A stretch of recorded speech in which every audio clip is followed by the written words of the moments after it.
नमस्कार। तृतीय वर्ष के प्रथम प्रश्न पत्र में हम सुंदरदास जी पढ़ रहे हैं, जिसके अंतर्गत आज हम पढ़ने जा रहे हैं कि सुंदरदास जी ने देह की मलिनता के बारे में अपने क्या विचार अभिव्यक्त किए हैं। जैसा कि आपको विदित है, सुंदरदास जी संत कवि हैं, इसलिए उन्होंने संसार की नश्वरता के बारे में, मनुष्य के देह की नश्वरता के बारे में और ईश्वर पे विश्वास रखने के बारे में अपने विचार अभिव्यक्त किए हैं। इस पद में सुंदरदास जी ये बताने जा रहे हैं कि हे मानव, जिस देह पर तू इतना घमंड करता है, जिस देह की सुरक्षा के लिए, सौंदर्य के लिए तू रात दिन सांसारिक कार्यों में उलझा रहता है, रात दिन सांसारिकता में व्यस्त रहता है, ईश्वर को भी भूला हुआ फिरता है, आज मैं तुझे ये बताना चाह रहा हूं कि ये देह तेरी कैसी है। सुंदरदास जी के अनुसार मनुष्य की देह कैसी है? देह तो मलिन अति बहुत विकार भरी, ताहू माही बजरा व्याधि सब दुख राशि है। कबहू के पेट पीर, कबहू के सिर बाय, कबहू के आंख कान मुख में विधासी है। बच्चों, ऐसा कहा जाता है कि हमारी जितनी रोम राजी है उतने ही रोग हमारे शरीर में भरे हुए हैं और समय पाकर कभी भी कोई रोग उभर जाता है या हमें दुख देने के लिए प्रकट हो जाता है। तो सुंदरदास जी ये कह रहे हैं कि हे मानव, जिस देह पर तू इतना गर्व करता है वह देह तेरी कैसी है? बहुत मलिन है। मलिन यानी गंदी है, विकारों से भरी हुई है। विकार यानी मानसिक भी और शारीरिक भी। बहुत सारे विकार इस देह में भरे हुए हैं। उसके अंदर जरा यानी बुढ़ापा तो निश्चित रूप से आएगा, व्याधि यानी दुख तकलीफ, दुख राशि है, दुखों की राशि, राशि मतलब बहुत सारे दुख इस देह के साथ लगे हुए हैं।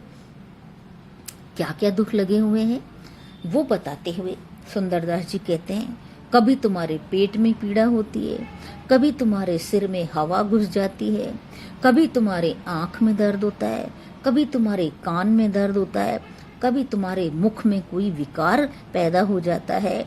इस प्रकार पूरी देह में कोई न कोई रोग लगा ही रहता है।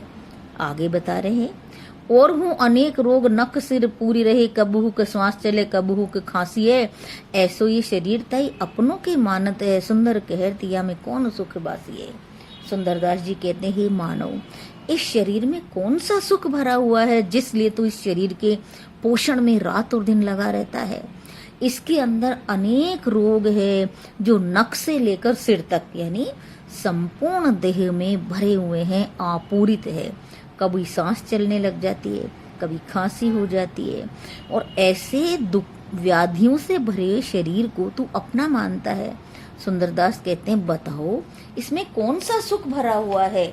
नित्य ही कोई न कोई पीड़ा, कोई न कोई व्याधि, कोई न कोई परेशानी इस शरीर के साथ लगी रहती है। ये बताकर सुंदरदास जी ये बताना चाह रहे हैं कि हे मानव, जिस शरीर के पोषण के लिए तू ईश्वर को भूला हुआ है और रात और दिन केवल इसके पोषण में लगा हुआ है, ये शरीर तेरा कैसा है कि जिसके अंदर इतने दुख, इतनी परेशानियां भरी हुई है। आगे वो बता रहे हैं, जा शरीर माही तू अनेक सुख मानी रहे हो, ताही तू विचार गया में कौन भली बात है। प्रश्न चिन्ह है आगे कि जिस शरीर को तू अपना मान रहा है, जिस शरीर को सुख देने के लिए रात दिन तू इसके पोषण में लगा हुआ है, तू ये विचार कर कि इसमें कौन सी भली बात है जिस कारण तू इस शरीर के पालन पोषण में रात और दिन ईश्वर को भी भूल गया है और इसके पोषण में ही लगा हुआ है। तो सुंदरदास जी ये बताना चाह रहे हैं कि हे मानव, तुझे इस शरीर के पोषण को छोड़ करके ईश्वर के भजन में अपना समय लगाना चाहिए। रात और दिन तू केवल और केवल क्या करता है? इस शरीर के पोषण में ही लगा हुआ है। आगे सुंदरदास जी बता रहे हैं, मेद मज्जा मांस रग रग में रकत भर्यो, पेटहू पिटारी सी में ठोर ठोर मली है। हाडन सो भर्यो मुख हाडन के नैन नाक, हाथ पांव सो सब हाडन की नली है। सुंदर कहत याई देखी जनी भूले कोई, भीतर भंगारी भरी ऊपर ते कली है। सुंदरदास जी क्या बता रहे हैं कि शरीर कैसा है। इसके अंदर मेद, मज्जा, मांस, रग रग में रक्त भरा हुआ है। पेट में पिटारी जो है उसमें ठोर ठोर गंदगी भरी हुई है।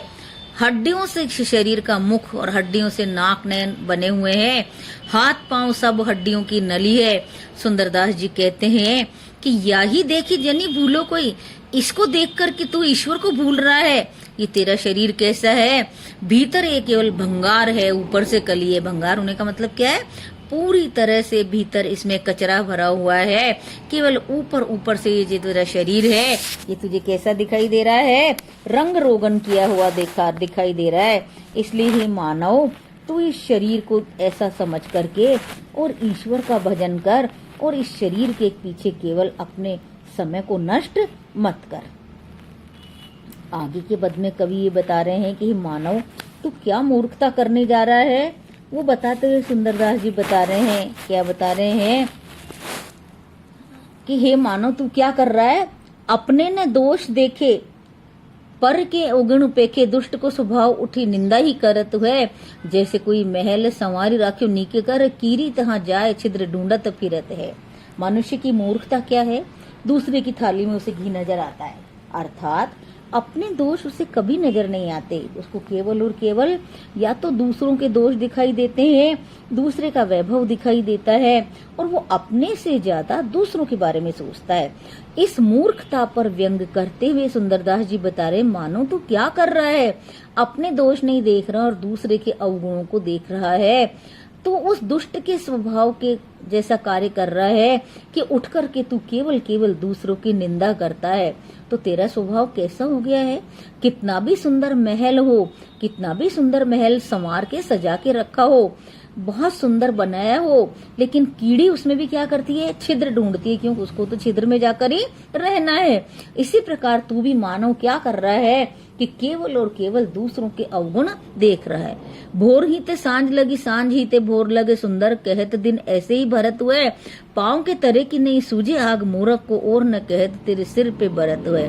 कि हे मानव तू क्या मूर्खता करता है, सुबह से शाम तक और शाम से वापस सुबह तक, मतलब 24 घंटे दिनों रात। सुंदरदास जी कहते हैं ऐसे ही भरत हो, मतलब इसी प्रकार तेरा जीवन निकला जा रहा है। क्या हो रहा है, ये मुहावरा है बच्चों, कि तुझे अपने पाँव के नीचे की आग तो दिखाई नहीं दे रही और तुझे दूसरे की आग है वो दिखाई दे रही है। क्या कर रहा है तू, दूसरे के सिर पर अग्नि लग रही है, ऐसा कह रहा है। इसका अर्थ क्या है कि स्वयं के अंदर क्या बुराइयां हैं, स्वयं क्या गलत कार्य कर रहा है, वो तो तुझे दिखाई नहीं दे रहा है, और केवल केवल तू दूसरों के बारे में बताता है कि उसके सिर पर अग्नि लगी हुई, अर्थात दूसरों के दोष देख रहा है, दूसरों की बुराइयां देख रहा है, और स्वयं के अंदर क्या बुराइयां हैं, स्वयं अपना जीवन कैसे चला रहा है, तू कितना ईश्वर का ध्यान कर रहा है और कितना सांसारिकता में उलझा हुआ है, इस ओर तो तेरा ध्यान नहीं जा रहा है। अर्थात ही मानव तू आत्मचिंतन तो कर नहीं रहा है और पर चिंतन कर रहा है, पर निंदा कर रहा है, अर्थात केवल और केवल दूसरों की बुराइयों की ओर तेरा ध्यान जा रहा है। तो मानव को सावधान करते हुए सुंदरदास जी ये बताना चाह रहे कि हे मानव, तुझे दूसरों की बुराइयां न देख करके आत्मचिंतन करना चाहिए, अपने बारे में सोचना चाहिए कि स्वयं तू क्या कर रहा है, कितना ईश्वर का भजन कर रहा है और कितना अपने अंदर की बुराइयों को बाहर निकाल रहा है। अर्थात ही मानव इस मूर्खता को छोड़, दूसरों की निंदा ना करके स्वयं आत्मचिंतन कर, ऐसा सुंदरदास जी बता रहे हैं।